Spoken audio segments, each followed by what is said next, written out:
So guys, I am in, where am I? I'm in Germany. Yeah, so I'm heading to Hanover. Yeah, we were in Berlin for a couple days, and Berlin was a lot of fun.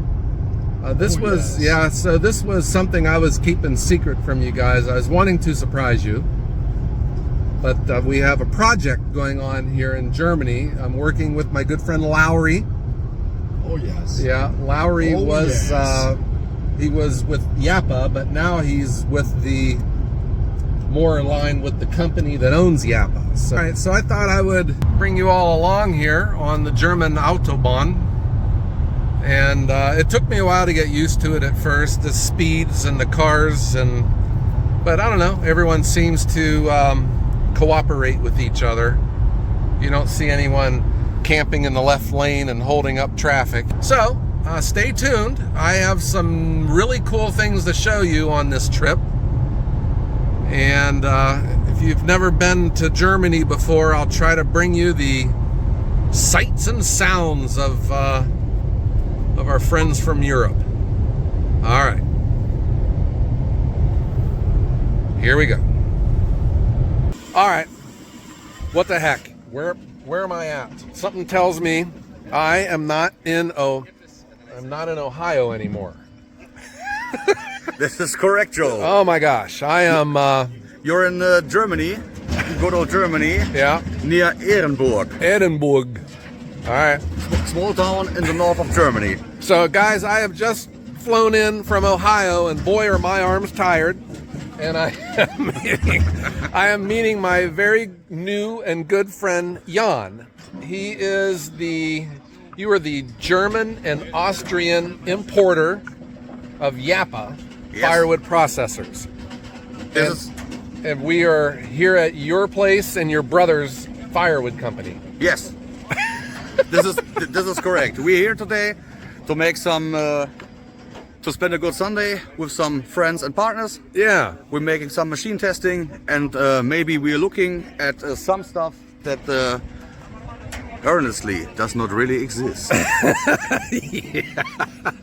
Okay, so I show up here, so there are some prototypes, let's call them. Let's call them prototypes. There's prototypes that are on the property here, and I was told I'm not allowed to film them. I'm not allowed to talk about them. Yeah, Joe, you can film it, but after them I have to kill you. Yeah, that's right. So we are at I guess this is your brother's land, or your business, but you have the machines here. Yes, correct. Okay, so how popular are the Japa processors then? Are you selling a lot of them here in Germany? Yes. In Austria? All right. What's the typical customer that you have that are buying these? The typical customers for Japa machines are firewood dealers who are making firewood either the professional way or either as a side business. Yeah, I guess it depends on which machines though, because the 365, maybe can we walk over here and see this? We can over there. Now, am I allowed to show this machine on the video here? You're allowed to show this machine. All right, so I'll turn the camera here, guys. So this is your typical 365 road. Yes, I think you're familiar with the 365 road. Yeah, I had one before. You had one before, and it's put me where I am right now. Yes, and this machine is with which my brother's business started. Yeah. With this machine, there was the idea because it's on wheels and has a combustion engine for the drive. So the idea was to buy a machine and put it in the market for rental. Oh, this is a rental. This is a rental machine. You can call my brother and say, hey, I need a Japa 365 for rental. Then you can come and pick it up with the car. All right, real nice. And with this, the firewood business started. With the 365. With the 365, because when we bought it and put it in the market, there was no request for rent the machine. Right. And then we started to make a small piece of firewood, some few crate of firewood. And when the crate of firewood were finished, we had some firewood to sell. And after that, customers came and said, hey, I want to rent a machine. And the machine was rent. The first machine we had was rent round about 700 hours in 1 year. Oh, wow. And also there was the request for more firewood. And the problem was, we want to make firewood, but the machine was rent all the time. And then we decided, hey, we need more capacity to make firewood. And then we bought a Japa 435 processor with the big perfect one. split, a big one. All right. To process the firewood. And so the business started, and yeah, like this, it's running very well at this time. So I'm just curious, this as a rental, how does it get beat up? You know, does it get any abuse, or is it pretty tough? It's handling it pretty well? It's pretty tough. It's pretty easy to handle. Yeah. Everybody who comes and rent a machine gets a small schooling for the machine, how to use. What these, you have only 3 levers on the machine. Right. This is very easy to understand how to work and how to use. And every customer who lent the machine is very satisfied with the compact unit. You can process 36 centimeter logs. I don't know correct what it is in inches, but inches is a... I think this is 14-inch max for, if I recall, the one that I had. Yes, maybe. Yeah. So you, Jan, got started renting a firewood processor. And then that led to another one, and then it led to selling firewood. Yes. All right. So how, now this is, the land that we are on right here is a firewood production yard, I guess we could call it. And then what's, you know, how much wood do they make at this yard? At this yard last year, we made around 28 trucks of firewood. 28 trucks. Now your trucks, you're talking big semi trucks? Big semi trucks. Yeah. So that's where I get confused with, you know, the way in the States that we measure our firewood is in a cord. And you know, cord is a very, very not understandable measurement. Well, even for us that are supposed to understand it, we still don't understand it. Now yours is on volume or weight? We sell on volume. We sell in loose cubics. Mm-hmm. That means the volume of 1 by 1 meter. Yeah. And this is put fully up with firewood. Okay. And this is 1 loose cubic, and this is sold as a unit. And last year we made around about 2,000 loose cubics. Okay. Now you guys have started a new product. You're selling chunk firewood, and I call it chunk. You're looking at me here like it's okay. It's for barbecue. Yeah, barbecue. So you guys also, I don't know, we have a term in the States, you tinker with machines. You're always improving and doing like modifications on them. So you have done some pretty big modifications on is that a 435 over here? Yes. Yeah, so this was really slick. Do you think maybe you can show us that machine? Yes, of course I can. All right, we're gonna walk over. What you said, this tinker with the machines. This is my problem. For profession, I'm selling and making service for the fiber processors.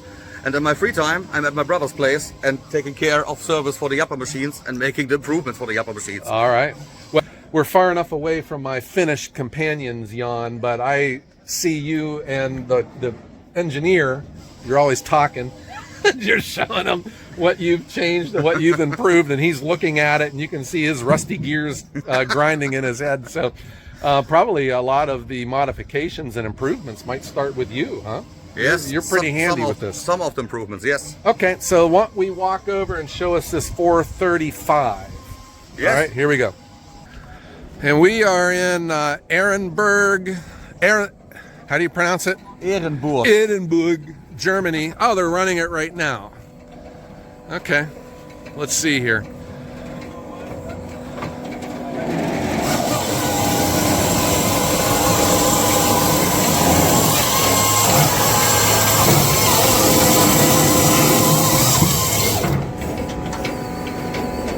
So this is set up to make these things, right?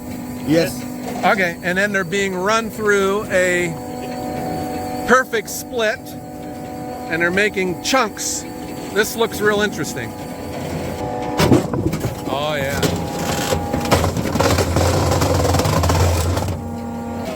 And you're using beech firewood, which is tough stuff.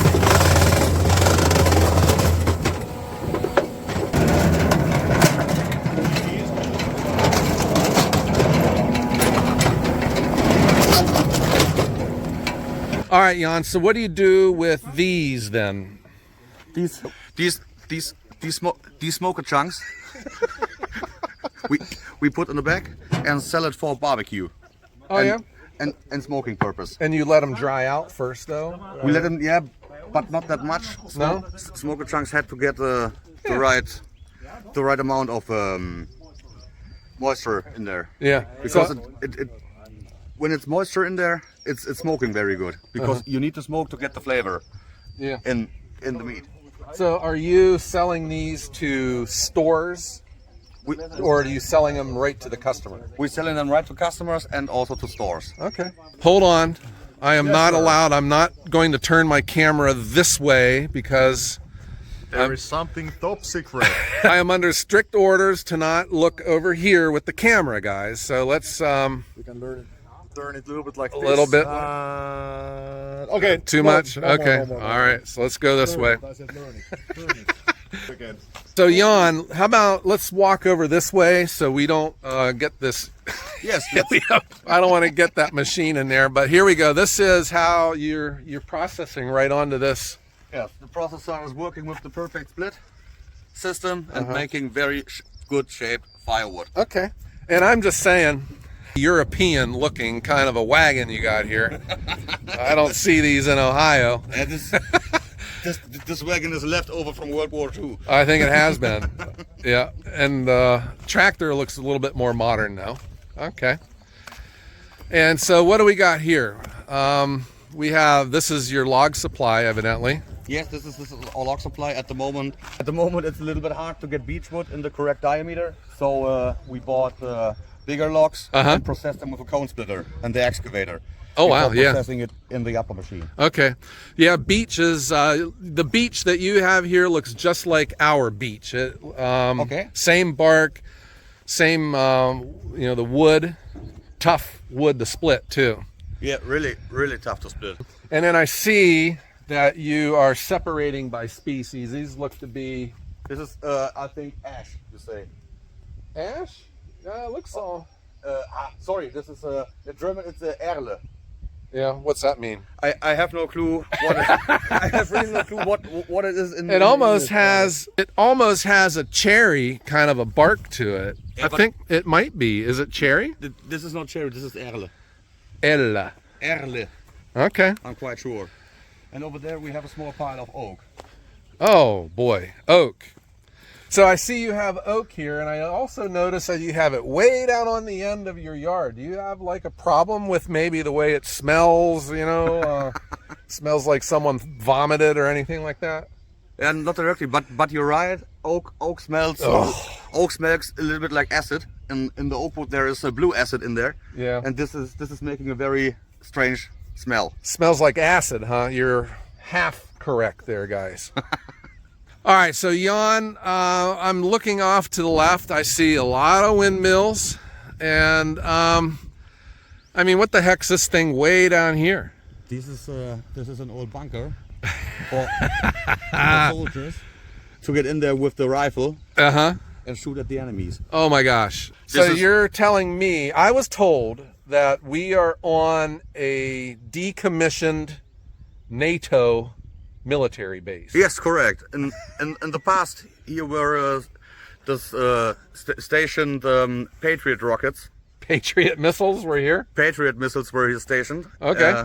Patriot missiles were ground air missiles. And this was depending to the wall.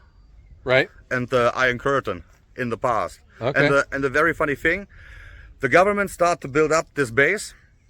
And when the Iron Curtain and the DDR fall down, then they finish this base.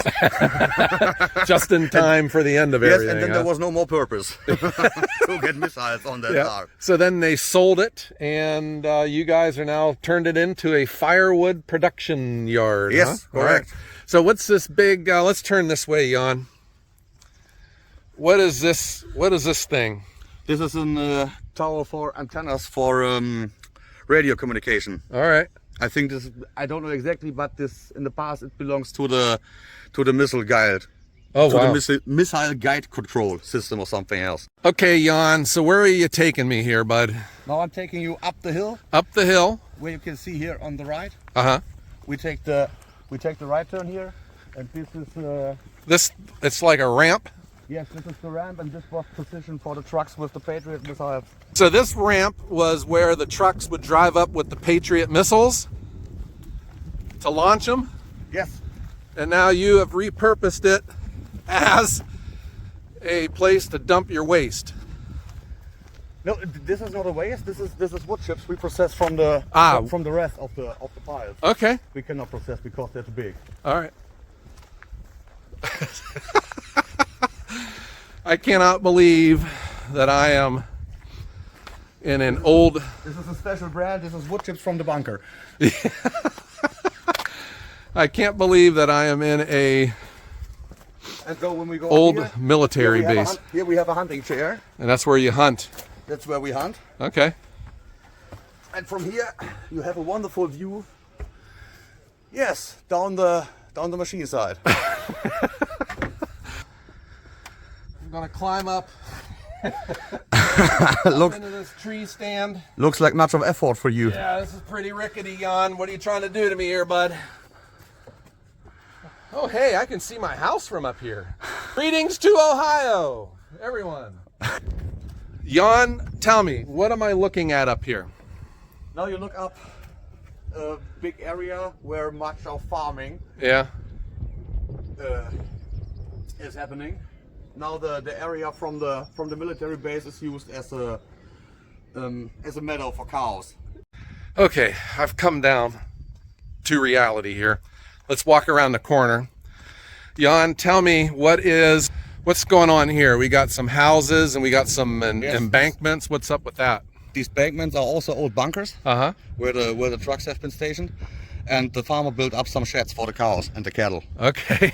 in the old bunkers. All right, that's a good way to repurpose that then. Yes, of course. All right. And over there we have the old workshop where the trucks have been prepared with the missiles. All right, so that's all part of the operation here too. Yes. You don't think of these kind of things existing, I guess, but here we are. But now it's been repurposed and you're putting it into production. I like it. Yes, this is demilitarization on its finest way. Yeah. All right, Jan. So thank you for the tour, and thank you for having us out here. This is really nice, man. And then it's cool that we got a lot in common, you know. I mean, we're both good looking. We both have Japas, and we're both into firewood, huh? And I'm fluent in German. Ich heiße Joe. And my name is Jan. All right. Well, Jan, thank you for having us out. And then maybe I can get you one day to come over to Ohio and you can check out the wood yard at Ohio Woodburner. I would really like that. That would be awesome. And in the evening, we will have a typical German dish. In the evening, we will have Schweinebraten mit Sauerkraut. Ooh, okay. All right. Well, if you come to Ohio, we'll have Whoppers and Dr. Pepper. Oh, Dr. Pepper, yeah, I like. We have a very high-end burger joint in the United States called Burger King. Love it. Excellent. Oh, yeah. You should show me. I don't know about. Yeah, Burger King. This must be something new. It is a great place. All right. Well, thank you for having us. And then let's tell everyone out there to have a great day.